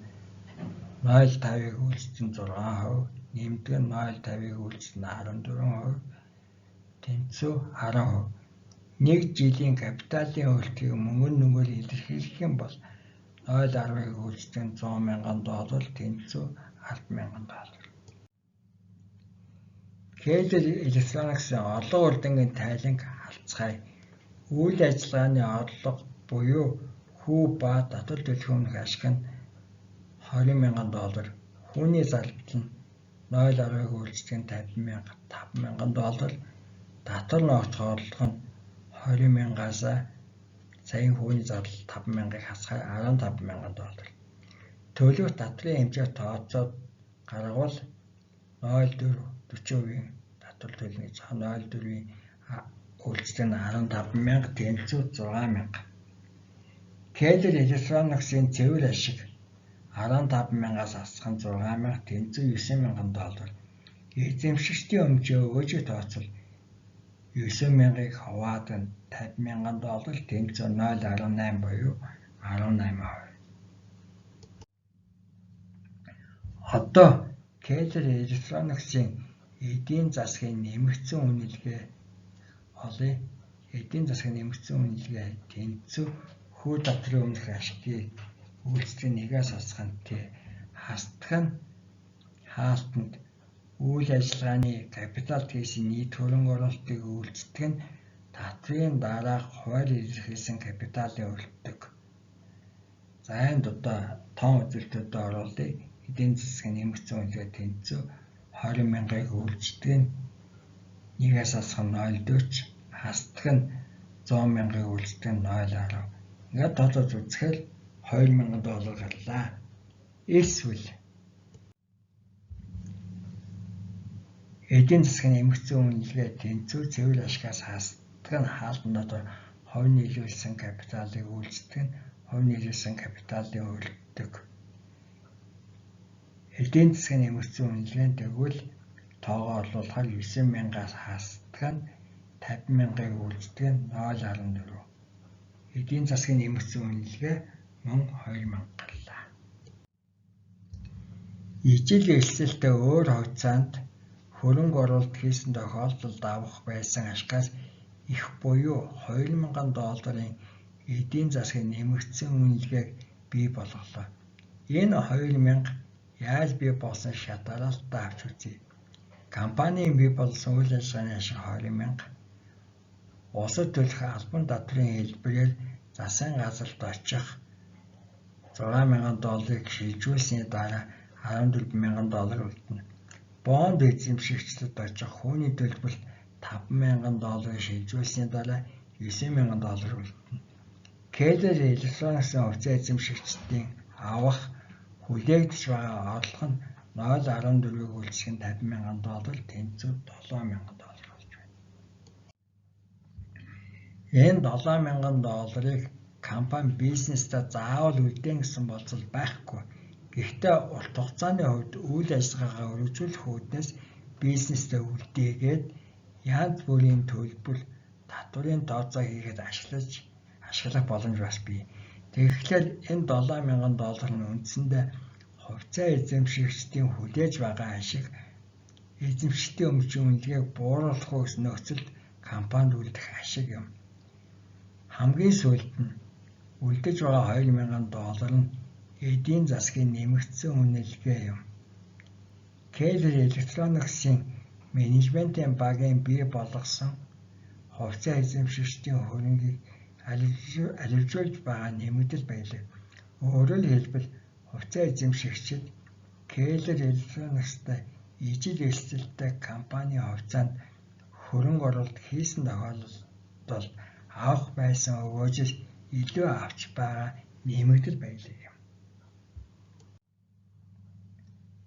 Зарим нэмэлт тодруулга. Эдийн засгийн нэмэгдсэн үнэлгээг зөв гаргахын тулд практикээр зарим зохицуулалт хийдэг.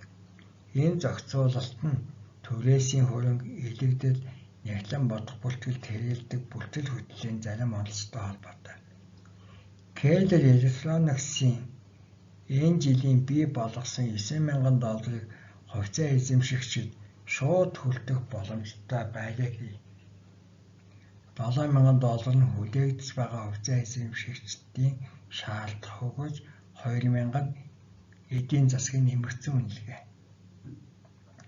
Компани энэ орлогыг ногдол ашиг хэлбэрээр хуваарлаж болно. Эсвэл компанид үлдээгээд үйл ажиллагаагаа өргөтгөх боломжтой. Ногдол ашиг хуваарлалтай холбоотой шийдвэр гаргахад нөлөөлдөг хүчин зүйлсийн талаар ногдол ашигын бодлого гэдэг бүлэгт дараа дэлгэрэнгүй авч үзэх болно. Эзэмшигчдийн өмчийн өгөөж ба эдийн засгийн нэмэгдсэн үнэлгээний уялдаа. Эдийн засгийн нэмэгдсэн үнэлгээ нь няглан бодох бүртгэлийн ашиг тооцдог уламжлалт үнэлгээний аргаас ялгаатай. Яагаад гэвэл эдийн засгийн нэмэгдсэн үнэлгээ нь хүний зарлалаас гадна хувь нийлүүлсэн хөрөнгийн үртгийг тооцоонд хамруулдаг. Тэгвэл дээр авч үзсэн манай жишээнд тооцоо хийхдээ эдийн засгийн нэмэгдсэн үнэлгээг цэвэр ашигаас хасах нь хувь нийлүүлсэн хөрөнгийн өртөг гэж авч үзвэл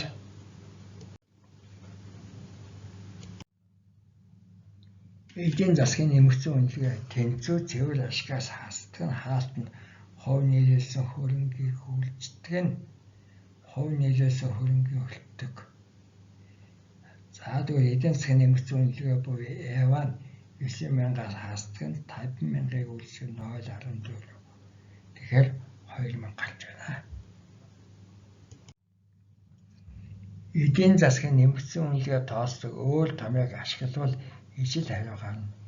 Эдийн засгийн нэмэгдсэн үнэлгээ тэнцүү хувь нийлүүлсэн хөрөнгийг үйлддэг нь хаалтанд цэвэр ашигыг хуваадаг нь хувь нийлүүлсэн хөрөнгө хасдаг нь хувь нийлүүлсэн хөрөнгийн өртөг. Эдийн засгийн нэмэгдсэн үнэлгээ буюу EVA тэнцүү 50,000-ыг үйлддэг нь 9,000-ыг хуваадаг нь 50,000 хасдаг нь 0.14.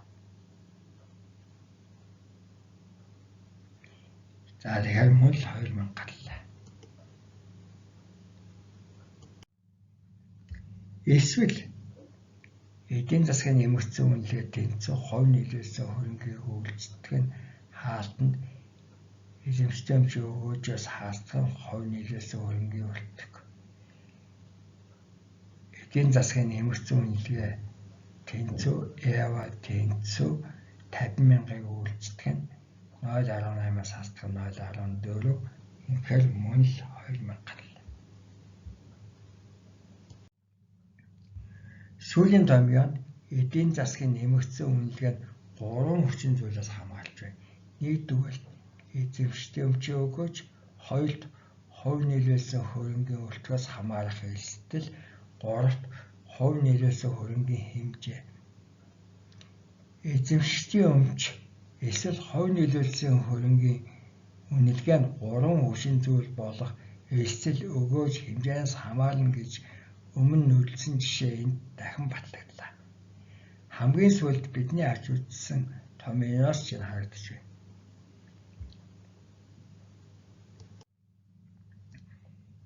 Энэ бүлгийг судалснаар санхүүгийн тайлангийн талаарх таны мэдлэг гүнзгий нэмэгдэж, шинжилгээ судалгаа хийх зохих хэмжээний чадвартай болсон гэдэгт итгэж байна.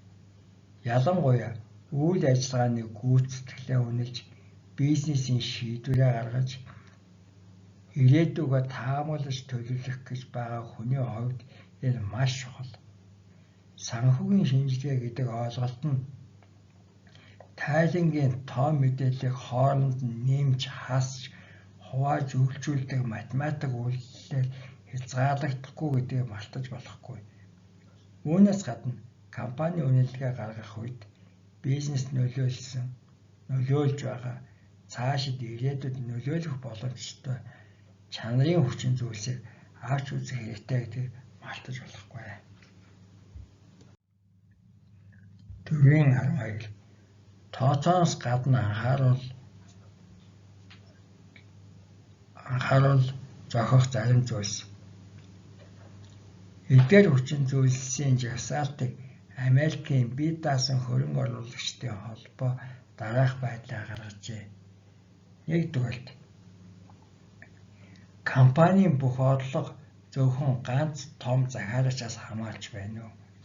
Хэрэв энэ захиалагч өөр нийлүүлэгчгээ сонгвол манай үйл ажиллагаа огцон буурна. Харин энэ харилцаа улам бэхжих юм бол борлуулалт илүү товшолтой болно гэсэн хоёр хувилбар бий. Хоёрдугаар, компани орлогын ихэнх нь нэг л төрлийн бүтээгдэхүүнээр хамаарч байна уу? Компанийн үйлдвэрлэл зөвхөн ганц л бүтээгдэхүүн дээр төвлөрдөг юм бол өөр ашиг, сайн гэж нэг талаас нь дүгнэж болно. Учир нь чанар тоо хэмжээний хувьд асуудал гарахгүй. Гэхдээ диверсификац буюу сонголт хийх олон хувилбар байхгүй үед эрсдэл нэмэгдэнэ. Олон төрлийн бүтээгдэхүүний борлуулалтаас олж байгаа орлого нь эрсдэл багатай. Аль нэг бүтээгдэхүүний эрэлт буулж борлуулалт нь багасвал бусад бүтээгдэхүүний нийт борлуулалт буураагүй үед орлогын ерөнхий түвш нь бага нөлөөлнө. Магадгүй энэ үед үндсэн бүтээгдэхүүнээс бусад бүтээгдэхүүний борлуулалт өсч болно.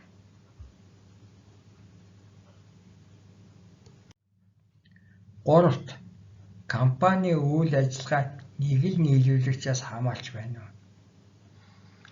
Нэг нийлүүлэгчтэй компани байна гэв. Хэрэв энэ нийлүүлэгч нь хамтарч ажиллахаа болох юм бол манай бизнес яах вэ гэдэг асуудал гарна. Энэ үед нийлүүлэлт хийх боломжтой дараагийн хөрөнгө оруулагч, зээл олгогчдын талаар мэдээлэлтэй байх хэрэгтэй. Эсвэл элж олох шаардлага. 4. Гадаадд үйл ажиллагаа явуулдаг компанийн орлого нийт орлогод ямар хувь хэмжээ эзэлдэг вэ? Хэдийн чамдад бизнес хийж байгаа компани борлуулалт их хийгээд богино хугацаанд ашиг их олох боломжтой байж болно. Гэхдээ гадаадд үйл ажиллагаа явуулж байгаа компаниуд тухайн бүс нутгийн улс төрийн тогтвортой байдлын эрсдэлд өртөх магадлалтай. Энэ үед гадаадд явуулж байгаа бизнесээс олсон орлогын мөнгөн урсгалыг толгой компанид шилжүүлэх, тухайн улс орны мөнгөн тэмдэгтийг хөрөх валютыг шилжүүлэх зэрэг хүндрэлүүд гардаг. 5. Өсөлт. Өрсөлдөөн ширүүсэд үн буурах, ашиг багасах хандлага гарна. Ирээдүйн үйл ажиллагаагаа таамаглаж төлөвлөгөө боловсруулах үедээ одоогийн өрсөлдөгчид болон ирээдүйд танай зах зээлд нэвтрэх боломжтой өрсөлдөгчдийн судалгааг хийх хэрэгтэй болно. 6. Ирээдүйн буюу шинэ бүтээгдэхүүн. Компани хөгжилд зориулж хөрөнгө зарцуулах шаардлагатай юу? Судалгаа шинжилгээ хийх хэрэгтэй юу? Аливаа компани ирээдүйн шинэ бүтээгдэхүүний үйлдвэрлэлийн амжилт нь өмнө тавигдсан үйлдвэрлэлийн суурь шугамаас хамаарна. Жишээ нь Boeing, Airbus зэрэг онгоцны үйлдвэрүүдийн ирээдүйд болох ашиг нь компани шинэ хамт олон хуучин үйлдвэрлэлийн шугамыг хэр үр ашигтайгаар ашиглаж шинэ онгоц үйлдвэрлэх вэ гэдгээс хамаарна. Эсвэл эмийн үйлдвэр шинэ эм үйлдвэрлэх эрүүл ахуйн шаардлага хангасан чанартай эм үйлдвэрлэлийн суурь шугамтай эсэх зэрэг. 7. Хууль эрх зүй зохицуулалтын орчин. Улс оронд хууль эрх зүй зохицуулалтын хүрээнд гарч байгаа өөрчлөлтүүд нь бизнесийн ихэнх салбарт нөлөөлж байдаг. Жишээ нь тамхины үйлдвэрлэлийн ирээдүйн талаар таамаглал дэвшүүлж төлөвлөгөө боловсруулах үедээ тамхины хууль, энэ хуулинд гарч магадгүй өөрчлөлт, тамхитай холбоотой бий болсон шүүхийн маргаануудыг анхааралтай хянаж байх хэрэгтэй. Банк, харилцаа холбоо, эрчим хүчний компаниудын үнэлгээ гаргаж таамаглал дэвшүүлэхдээ шинжээчид тухайн салбарт гарч болох хуулийн зохицуулалтын өөрчлөлт, зарим компаниуд гарах өөрчлөлтөд нийцүүлэг үйл ажиллагаагаа өөрчилж дасан зогсох чадварыг анхаарах хэрэгтэй байдаг.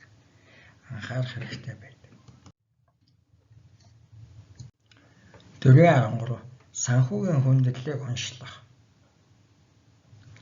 Компанийн санхүүгийн тайлангийн үзүүлэлтүүдэд дээд дурдсан харилцааны болон хандлагын шинжилгээ хийгээд нэгдсэн дүгнэлтийг дипломтын томьёо ашиглан өгсөний дараа санхүүгийн хүндээл учрах аюул нүүдэлж байгаа эсэхийг урьдчилан онцлох шаардлагатай. Учир нь чөлөөт өрсөлдөөн хүчтэй явагдаж байгаа үед ямар ч компани санхүүгийн хүндэлд орж дампуурах тохиолдол их гардаг. Гарч болох санхүүгийн хүндэл нь удирдлагын үйл ажиллагаатай шууд болон шууд бус холбоотой.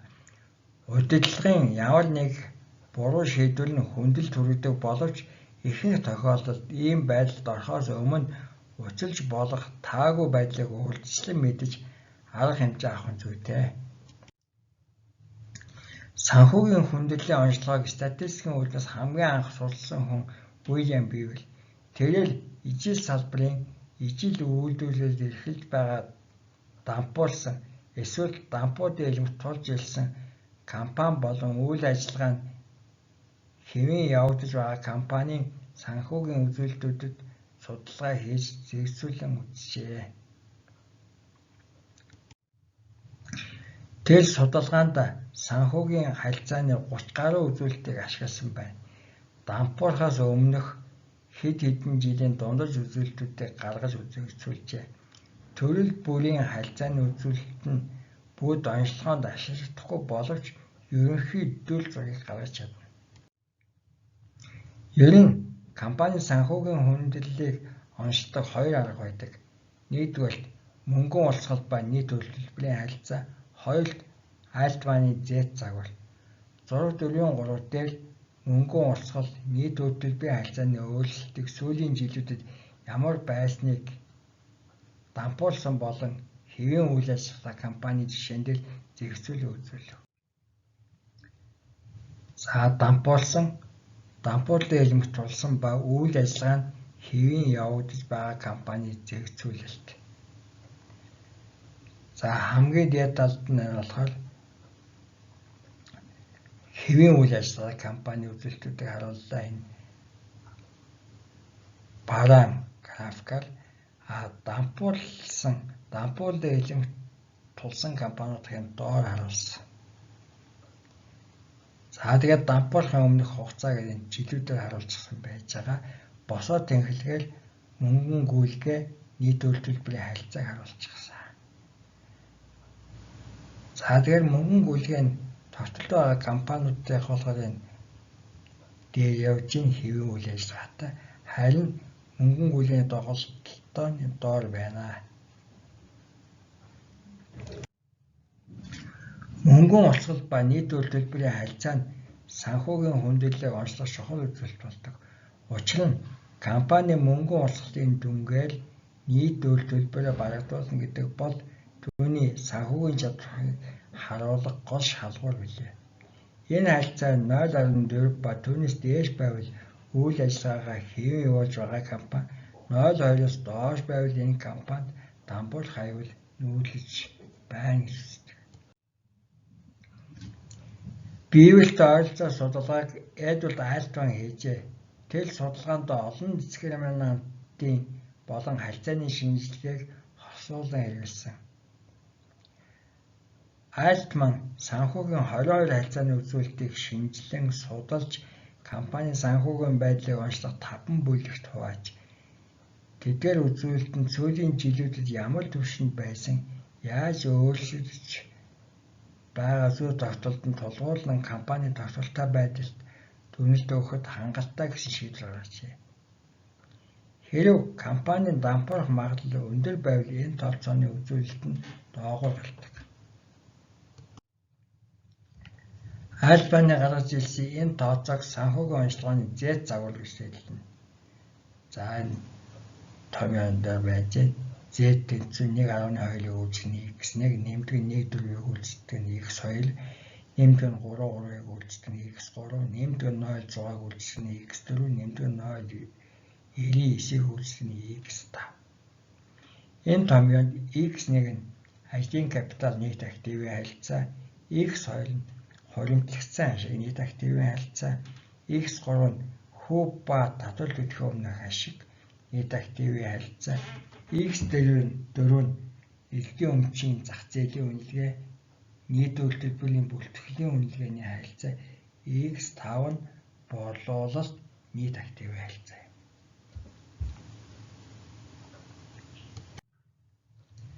Энэ загварын дагуу 1.81-ээс бага хасах тэмдэгтэй мөнгө оруулна.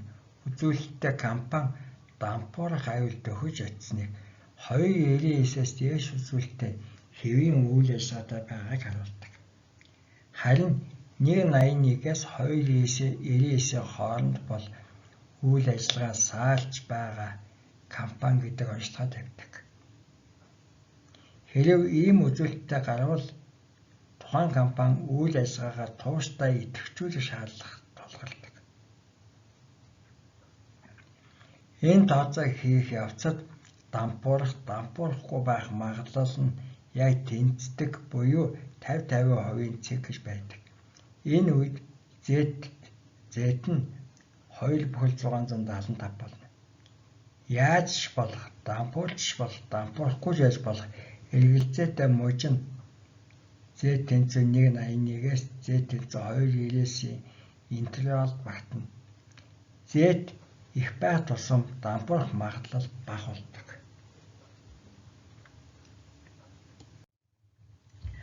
За энэ загвар нь Монголд нийцэж байна уу үгүй юу гэдэг тал дээр манай улсын зарим мэргэжилтнүүд хэтэрхий консерватив үзэл баримталтай байдаг.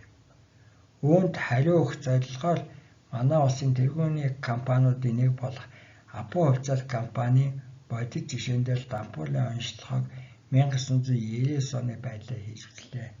За яагаад 1999 он сонгосон бэ гэвэл яг энэ бүрэн хувьчлагдсан жил.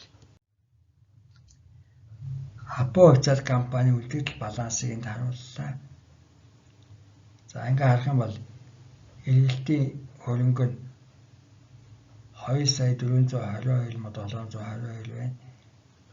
За энд нь үзүүлэлт 1000-аар байгаа учраас энэ чинь $2 миллиард явчихна гэсэн үг. За дараагаар нийт актив нь 5,940,412 байж. За ингээд урт хугацаа төгрөг байхгүй байсан байна. Богино хугацаа төгрөг бол туйлын бага байж.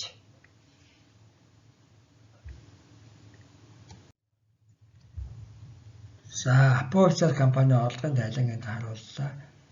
90 онд цэвэр борлуулалт нь 4,389,188 байжээ. Цэвэр ашиг нь 292,186 байжээ. За бусад үзүүлэлтүүд ингээд гүйлгээд харж болно. Нийт ашиг нь 937,516 байж. За тэгэхээр 1999 оныхаа бас мөнгөний ханшийг бодоод үзэх бол эдгээр үзүүлэлтүүд нь том өндөр үзүүлэлтүүд байсан. 1999 онд Апо официал компани 51% төрийн өмч байв. Хөрөнгийн биелэлээр ажилчигдаж байсан хувьцааны тоо өөрөөр хэлбэл хувьц шилжсэн хувьцааны тоо 742,877 ширхэг. Тэгвэл төл байгаа нь 773,199 ширхэг гэсэн. Нийт хувьцааны тоо 1,516,076 ширхэг болж байна. Хөрөнгийн биелжийн 1999 оны сүүлчийн арилжаан дээр хувьцааны хаалтын ханш 1,500 төгрөг байсан. Одоо Z загварыг тооцъё. За нөгөө томьёондоо орлуулад саяын тайлангийн үзүүлэлтүүдийг орлуулад бодохоор 369 гарч байна. Альтманы Z индекс нь 369 гарч байгаа нь тус компани бизнесийн үйл ажиллагаа хэвийн явагдаж байгааг харуулж байна. За нэг өсөндөө манай сайн компани гэдэг үнээр батлаад өглөө. За анхаарал тавьсанд та бүхэндээ баярлалаа.